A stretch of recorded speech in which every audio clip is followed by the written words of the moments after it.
સુરત જિલ્લાના પલસાણા તાલુકાના ચલથાણ ગામમાં સગીર વયની દીકરીની છેડતી મામલે ભારે હોબાળો મચી ગયો હતો. મળતી માહિતી મુજબ પાડોશમાં રહેતો એક યુવક છેલ્લા અંદાજે 6 મહિનાથી સગીરાની પજવણી કરતો હોવાનો પરિવારજનોએ આક્ષેપ કર્યો છે.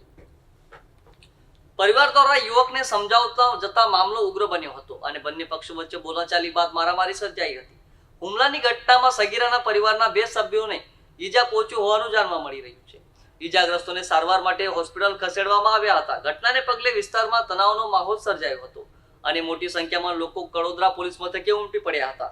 મામલો ગંભીર બનતા કેટલાક રાજકીય આગેવાનો પણ પોલીસ મથકે પહોંચ્યા હતા, જેના કારણે વાતાવરણ વધુ ગરમાયું હતું. પોલીસે ઉગ્ર ઘટનાની ગંભીરતાથી નોંધ લઈ આરોપી ઇસમો વિરુદ્ધ કાયદેસરની કાર્યવાહી હાથ ધરી છે. આ મામલે પોલીસ ઇન્સ્પેક્ટર વી.એ. દેસાઈએ જણાવ્યું હતું કે સગીરાની છેડતી અને ત્યારબાદ થયેલી મારામારી અંગે ફરિયાદના આધારે વધુ ગુનો નોંધવામાં આવ્યો છે.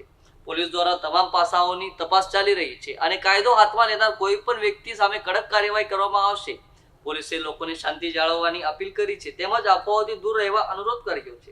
ગઈકાલે કડોદરા જેઆઈડીસી પોલીસ સ્ટેશન વિસ્તારમાં આવેલ ચલથાણ ગામના લક્ષ્મીનગર વિસ્તારની અંદર એક મારામારીનો બનાવ બનેલ છે, જેની અંદર 4 છોકરાઓ જે છે આ ગુનાના કામે જે ફરિયાદી બેન છે એમના પતિ સાથે બોલાચાલી અને ઝપાઝપી કરેલ હતી.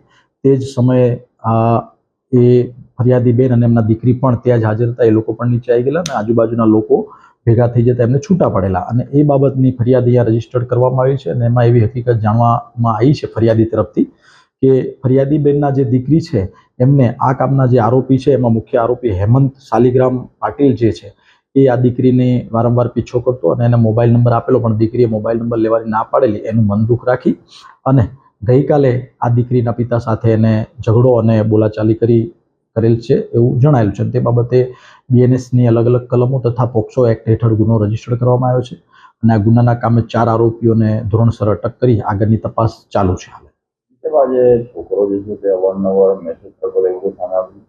હાલ તો તપાસ ચાલુ છે. એના મોબાઈલનું આ તે બધું એફએસએલ ને થશે અને એમાંથી કઈ ડેટા મળશે તો એના આધારે આગળની કાર્યવાહી કરવામાં આવશે.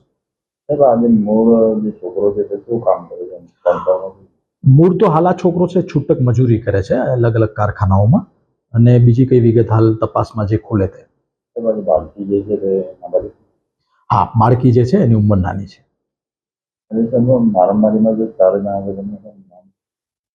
એમાં જે 4 આરોપી છે એમાં એક હેમંત શાલિગ્રામ પાટીલ, સની વાસુદેવ પાટીલ, સંદીપ બાલુભાઈ પાટીલ તથા રોહિત ઉર્ફે બાડા બાલુભાઈ પાટીલ નામના 4 ઈસમો છે કે જેમને આ દીકરીના પિતા સાથે ગઈકાલે મારામારી કરેલી છે.